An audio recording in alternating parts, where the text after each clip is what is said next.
everyone, it's Andy from Hobby Headquarters. Well, I didn't plan on starting the diorama this quickly, but after looking it over, I got so excited, I just pushed everything else I was working on to the side and decided to work on building number 1 of the giant tank factory diorama. And what I thought I would do is make this video the video build of the first building, but also teach you how I did the painting on the brick, doing the mortar lines, the weathering the roof, all those kind of little things that are going to get repeated basically in the other buildings. So this way I show one complete build of it and you'll know how all the other buildings got built up as well.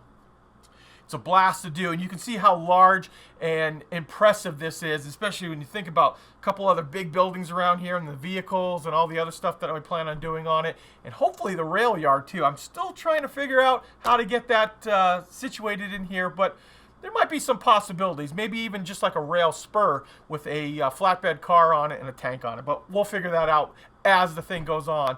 I have been looking at your guys' comments. I love it. It has really given me some great ideas going forward, and keep them up. Please go ahead down there. Nothing is set in stone. This is only the first building I've assembled. I can move this around and change all kinds of things up, so please go ahead and leave your comments down there and ideas of what we can do with this here. So this is a lot of fun. I'm having a blast doing this. Weathering and all this is just a great time, and I think you'll enjoy it too. Oh, one other quick thing. So I've obviously, because this is RT Diorama out of Germany, I've gotten quite a few emails too about, are we going to carry this product? And after the overwhelming response, we are. It is going to have to come sea freight through our regular, containers when they come from Europe. And it's going to take a couple months, unfortunately, before we get our first order in from this. But we do plan on carrying this here in the United States. So just bear with us a little bit. And he has all kinds of really cool items. If you get a chance, go on rtdiorama.com. Or just Google it right there. It's a company out of Germany, but the site's in English as well. And man, some magnificent looking diorama products inside there. And take a look at them. Also, if you have any requests that you would like to, you can email us too, that what you'd like to see on our website from that company as well. So I had a lot of fun doing this, and I'm going to show you how it all goes together right now. So let's get started.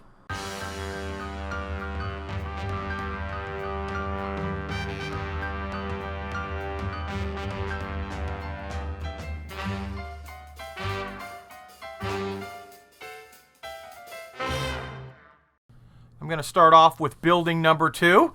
I know that may sound weird. We should start with 1, but 2 it looks like it's a pretty good one to put together to start off with here.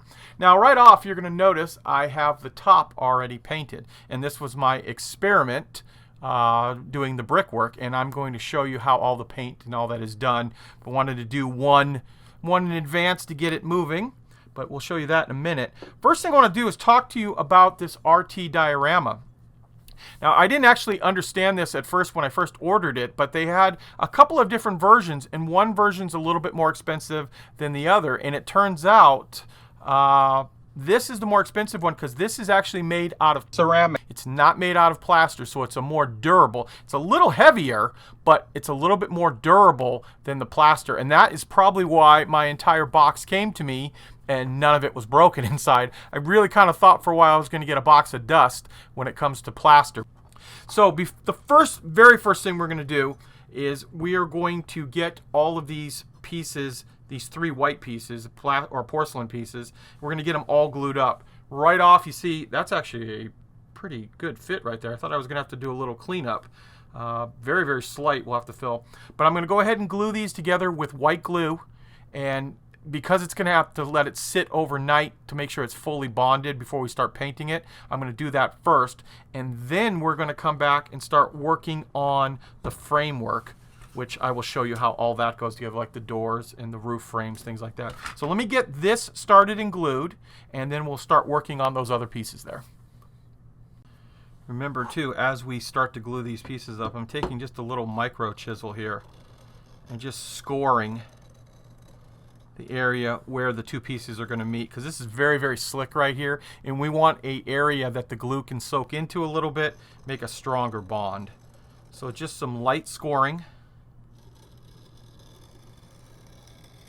just like that. And actually, the side of it here needs a little bit too, just enough in there, just so they bond extra well.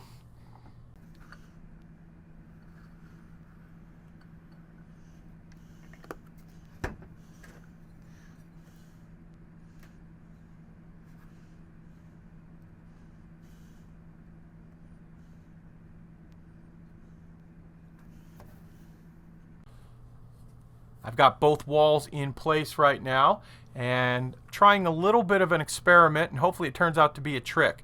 I've done this on wooden shipbuilding and it worked out, so we'll see if it works on the plaster. I've got the regular white glue in place, which is going to be the main strong bonding for the plaster. But what I did was I took some super glue and ran a bead of it down the inside of each one of these after everything was perfectly aligned, and then put some kicker on it, and it seems to have set up very, very well and really quick. So now we're going to let the white glue dry completely. It's going to give it all its strength, but the super glue is holding it in place so it doesn't move. While the actual building itself dries, I can start making the wooden framework for inside. And if you notice here, it is numbered from 1 to 10 all the way around, and that has a corresponding beam that will get glued into place just like this. And of course we have 2, so we're going to build a framework like this for the top here. And I'm going to go ahead and do that right now.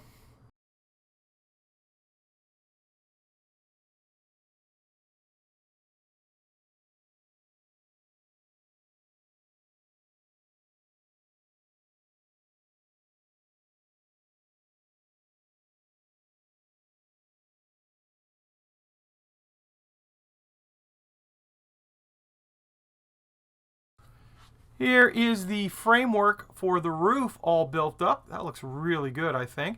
I just went ahead and put the window frames in. And right away from the top, you're going to notice that it kind of goes wider at the top. And that's because this building is designed to go on the edge, so it gets wider towards the back, mainly with the roof section. So the roof sections are just going to get plugged right into place here, but we're not going to put those on yet because I do want to do some painting.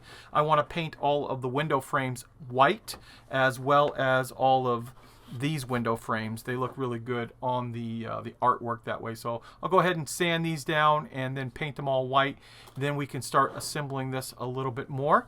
And just to give you an idea, this is pretty dry now. The super glue worked really well, actually. It did not damage the plaster at all. I'm going to move this camera a little bit like this and give you an idea of what this building is going to look like. And I'm very, very impressed. This is just one of the smaller buildings, and it's looking really good.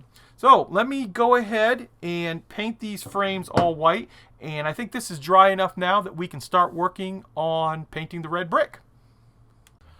Okay, so I've gone ahead and painted the inside of the window frames kind of a creamy white color. Wanted something not so stark because it's going to be a building that's kind of old. We also did the same thing with the window frames here, but all of that is going to get put aside temporarily. And I've taken my airbrush and I went ahead and painted any of the areas that are going to look concrete with Tamiya's XF19. Just the gray color that they have for that. And I want to just fill that in. That way we can get in with the airbrush tight in all these little areas, and then we can paint over the brick. Now for the brick, I'm going to be using 2 colors mixed together. We're going to be using Ammo by Meigs 49, just bright red, and then Red Primer Dark, which is Ammo by Meigs 919. We're going to mix the 2 together. Now I'm going to show you a picture of some brick that I was looking at. I was actually in LA over the weekend and was looking at a bunch of old brick buildings as I was walking around and took some pictures. And here's a perfect example of what we want to duplicate. And as you see right here, it's not very uniform and it's kind of messy, kind of similar to what we've done right here. We see some of the white staining and things like that on it. That's what we want to duplicate. So I'm going to first shake the heck out of these really good, which I already did. And now we can put a little bit of paint. Now I put some masking tape down, or some packing tape down here, and it's just easier to blend it on a palette. So about 50-50 mix. Then we're going to be taking our foam that we do all of our chipping with and kind of just lightly blend it, not completely. And then we want to knock off some of the excess off of it there. And then it's just a matter of dragging it over the top of these bricks.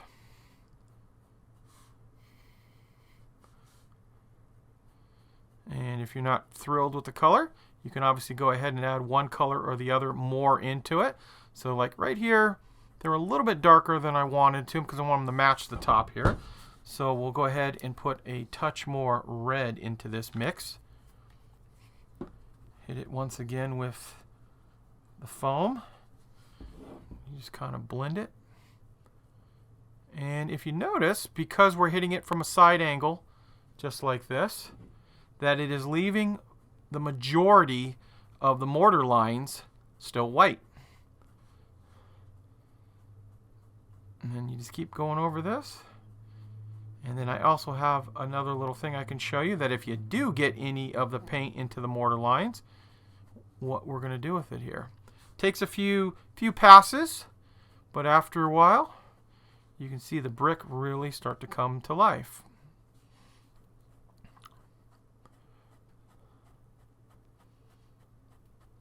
And if you don't do it with too heavy of a hand, you won't have much of mortar lines to have to repair later on. So, obviously it's going to be a little tougher in here. I'm going to have to cut the foam brush smaller because anytime you want to do this, you're going to end up getting some up on the side here, but we can touch that up too.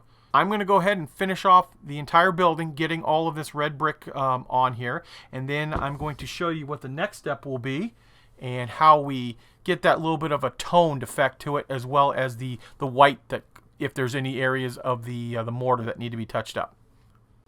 Okay, here's what it looks like so far.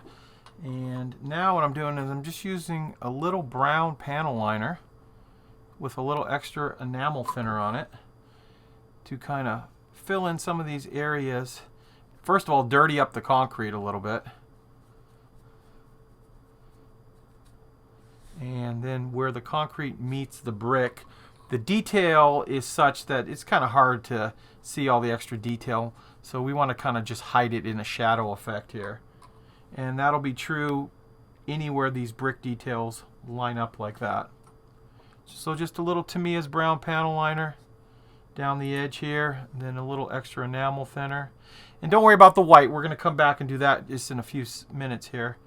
But this is the first step. We want to get the brick looking as good as possible.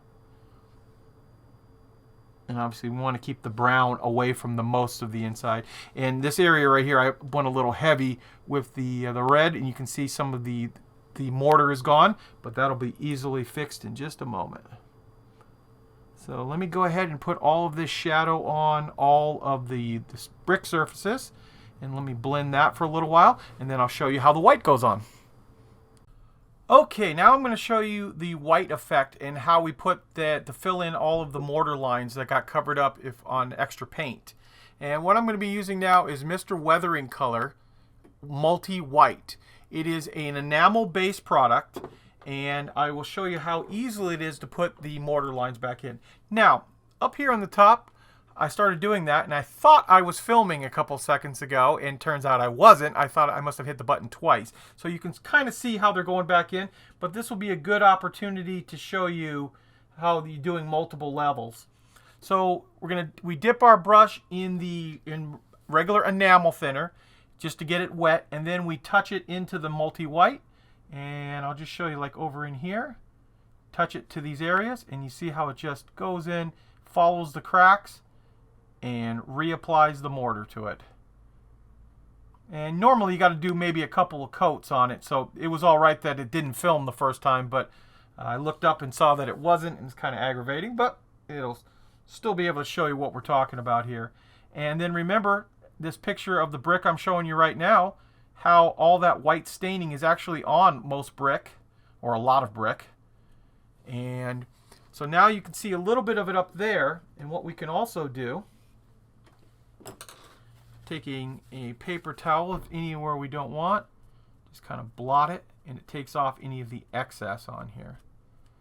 So just like modeling of any kind, whether it's tanks or anything like that, there's a lot of layering to put on here. So I'm going to go over all of this area in through here, do up any little touch-ups. So there's a few bricks here I see I need to add a little bit more paint to, and then I'm going to do the white effect over all of the brick areas and really make them stick out again. And then I'll come back and also touch up any of these areas up in here too. Now that I've got it on its side, I can see some areas that I need to touch up on. Now that I've done all of the blending on the different colors of red and then the white, I'm taking XF57 buff, which is used to hold this up right now. I put it in my airbrush, and we're just going to put a light little mist coat on. And what that's going to do, first of all, it's going to dull down any of the shininess that we got from hand painting, and it'll also give it a little bit of a dirt dusty effect that'll blend everything together. I think it'll look really well. So let's go ahead and do that right now.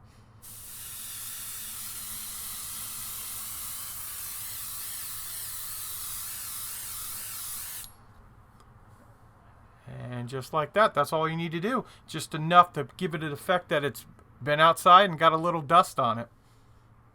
And here it is. Here is the brick all done up now.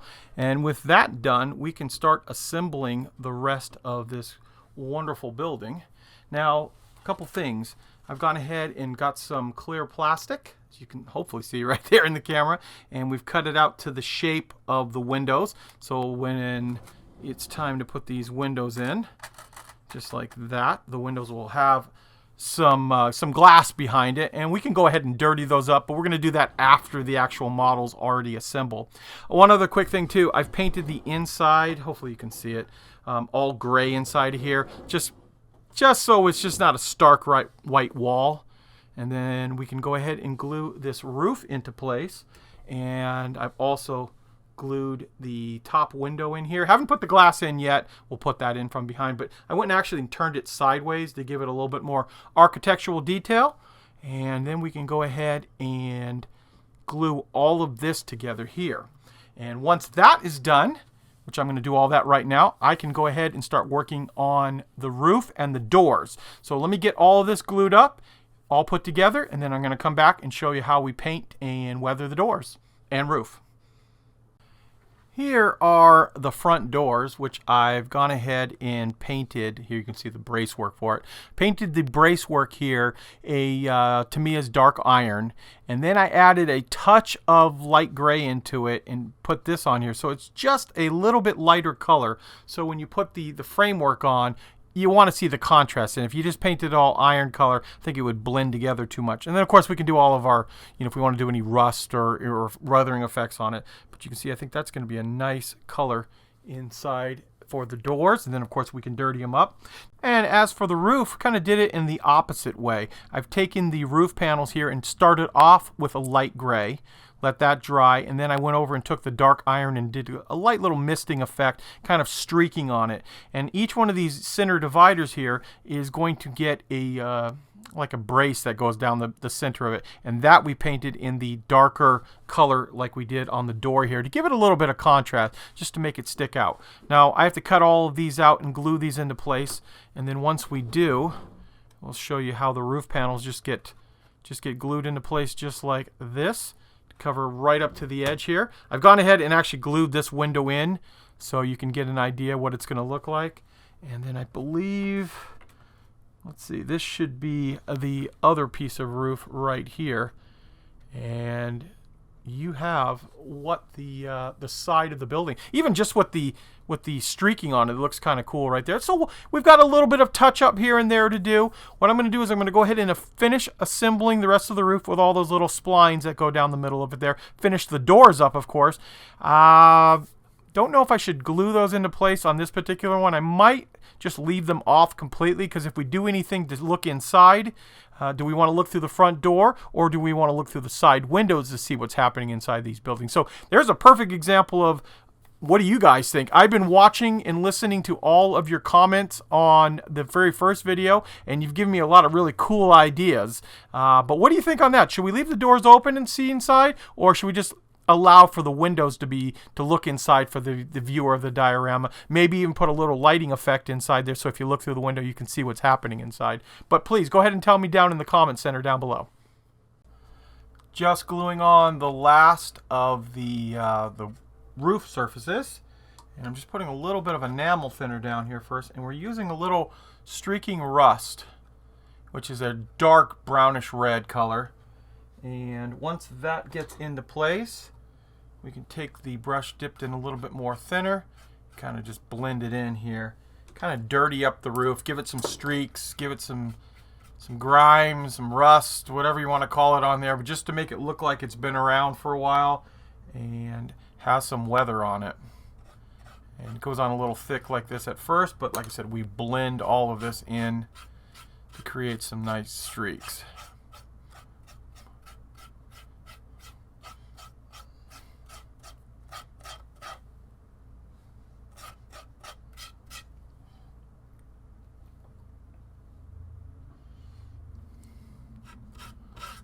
Put it on a little thicker back here, and it'll just blend in.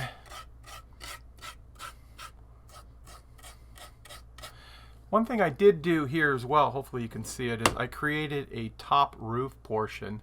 This, some of the leftover pieces here, I've created a little peak for the top of the roof so water wouldn't get in. They didn't have one in the kit, but I think it adds a nice little effect to it to give it a look like, hey, that should be on top of there.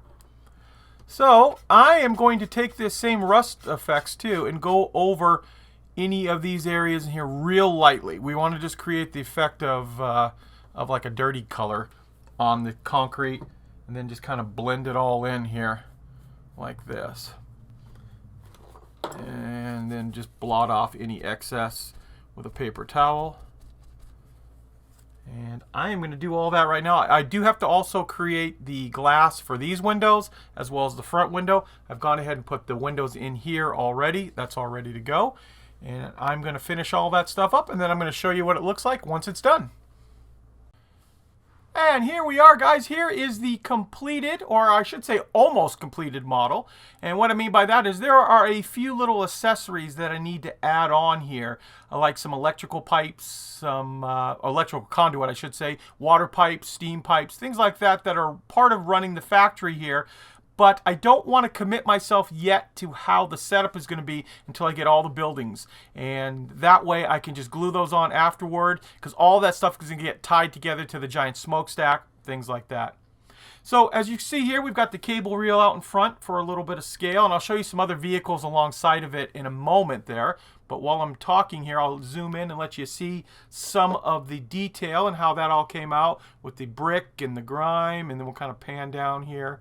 Show you the doors right on down through there. Now I have not attached the doors at all. The doors will come out very easily. I'm just holding them in place right now until we decide whether we want them open or closed. And I'm going to zoom back out now a little bit and pan back up.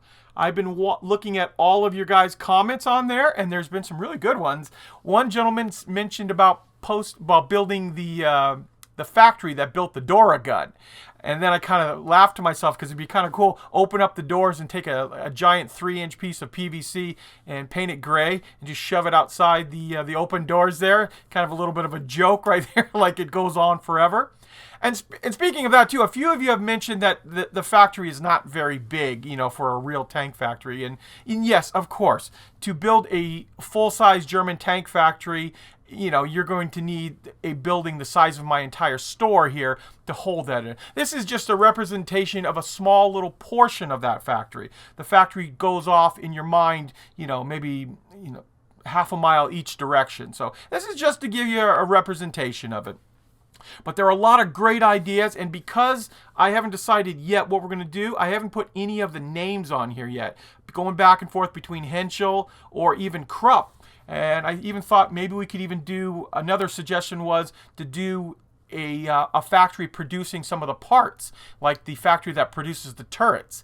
And I know Ming has a set out there that has like turrets, I think it was a Panther turret, on a Panther turret rack. We could have them moving them in and out there. So there's all kinds of really cool ideas that we could do with this. And now that I've shown you the way the brickwork is done, I'm obviously going to repeat this brickwork on many of the other buildings and like the smokestack. So I won't break down every one of those videos separately unless something interesting comes up as we're attaching them all together. And then of course we'll show you the laying the groundwork, all those other things. So those are all future videos. This is just to give you an idea what the buildings look like. And I'm going to put it on the turntable right now so you can see all the way around it.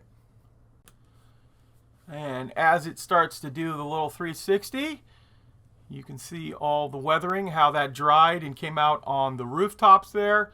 Installed all the glass. I might still go ahead and mist the entire thing with dull coat up here, and that'll frost all those windows. I gotta look at some more factory scenes and see if the upper windows are frosted or not on those. And if they are, I think it'll be good, because then you won't really be able to see too much inside there. But you can see we've got a lot of room inside here to put those little benches and any of the other little things like guys working on product in there. Something to build a little bit of the interior.